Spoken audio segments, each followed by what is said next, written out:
बिस्मिल्लाहिर्रहमानिर्रहीम एंड अस्सलाम वालेकुम। मेरा नाम डॉक्टर सोमिया इक़्तिदार है and I am associate professor of medicine eight king Edward medical university. I am also the secretary general for Pakistan society of internal medicine. आजकल हम बहुत बात कर रहे हैं एंटीबायोटिक रेजिस्टेंस के बारे में, इसलिए क्योंकि दुनिया भर में एंटीबायोटिक रेजिस्टेंस वीक मनाया जा रहा है।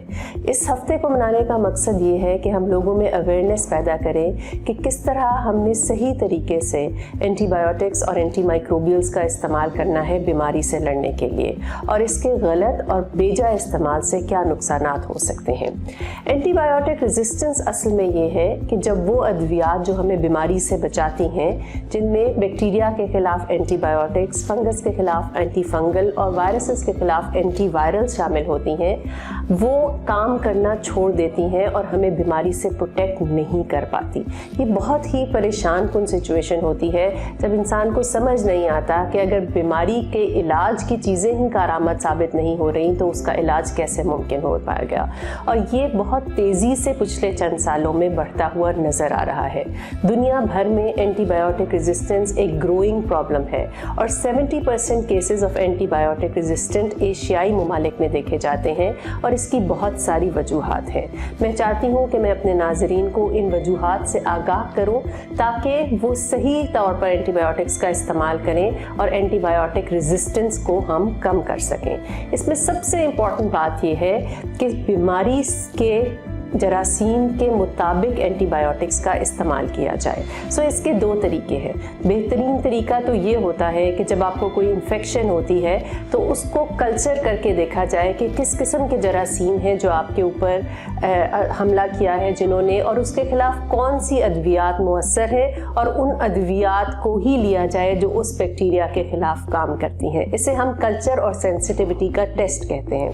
लेकिन ये टेस्ट क्योंकि 3 से 4 दिन के बाद हमारे पास मुहैया होता है और कई दफ़ा मरीज़ की हालत इतनी तशवीशनाक होती है कि हम इतना इंतज़ार नहीं कर सकते, तो डॉक्टर्स एम्पेरिकली एक ट्रीटमेंट शुरू कर देते हैं। एम्पेरिकल ट्रीटमेंट का मतलब ये होता है कि उनके जहन में होता है कि इस किस्म की इन्फेक्शन कौन से जरासीम से होती है और कौन सी एंटीबायोटिक्स उनके तजर्बे की रोशनी में और साइंटिफिक नॉलेज की रोशनी में उन जरासीम के खिलाफ काम करती हैं, और आपको वो उसी ग्रुप की एंटीबायोटिक्स देते हैं।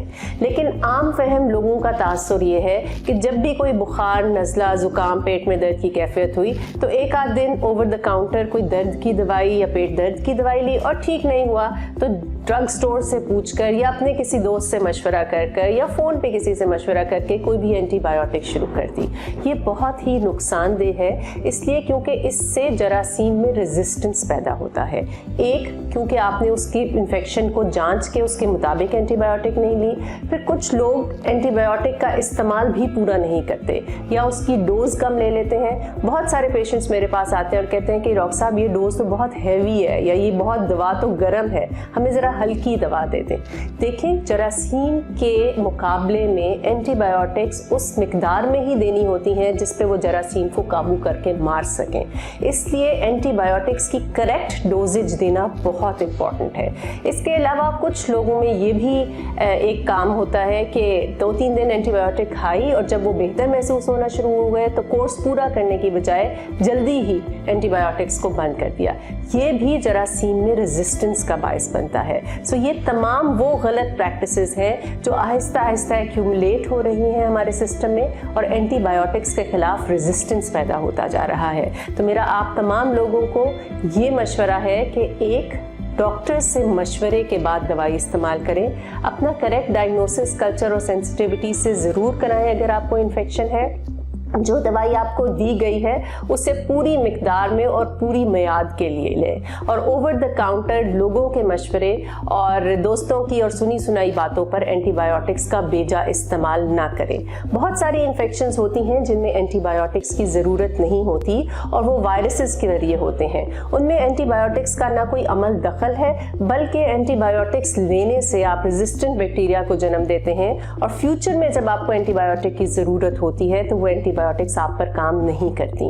इन्हीं गलत प्रैक्टिसेस की वजह से दुनिया भर में इन जरासीम के खिलाफ रेजिस्टेंस डेवलप हो रहा है, और पाकिस्तान में टाइफाइड को अगर हम ले लें तो उसके XDR यानी एक्सटेंसिव ड्रग रेजिस्टेंट के केसेस हमारे पास सामने आ रहे हैं। दुनिया भर में जब भी बैक्टीरिया और वायरसेस और डिफरेंट ऑर्गेनिजम्स आइडेंटिफाई होते हैं, उसके साथ ही ड्रग डिस्कवरी का काम होता है, जिस पे ये देखा जाता है कि कौन सी अद्वियात इनके खिलाफ मौसर हैं और इनके खिलाफ हमें प्रोटेक्ट कर सकती हैं। लेकिन कुछ चंद सालों से एंटीबायोटिक्स की नई डिस्कवरी का अमल बहुत सुस्त रवि का शिकार है और हमारे पास नए मॉलिक्यूल्स नहीं हैं, इतने ताकतवर मॉलिक्यूल्स नए डिस्कवर नहीं हो रहे जो इन रेजिस्टेंट बैक्टीरिया के खिलाफ काम कर सके। सो हमें बहुत एहतियात करनी है अपनी रोज़मर्रा के मामूल में। जब भी इन्फेक्शन हो, डॉक्टर से ज़रूर रब्ता करें, क्योंकि वो आपको बेहतर गाइड करेगा।